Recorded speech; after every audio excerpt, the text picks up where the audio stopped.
To bridge on Metamask wallet, start by opening your Metamask extension and ensuring you are on the correct network. The bridge feature allows you to transfer assets between different blockchain networks. First, go to the Metamask website and click on the Bridge tab. You will see a list of available bridges. Select the one you want to use. Each bridge has its own set of rules and fees, so make sure to review them before proceeding. Next, select the asset you want to bridge in the network you want to bridge to.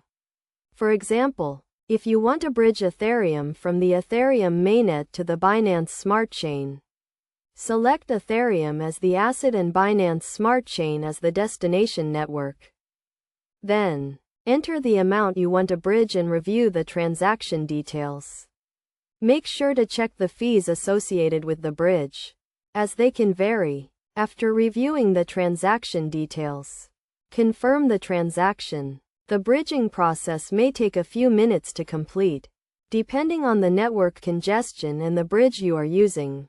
Once the transaction is confirmed, you can verify that the assets have been transferred to the destination network by checking your Metamask wallet balance. It is essential to note that bridging assets can come with risks, such as smart contract risks and liquidity risks.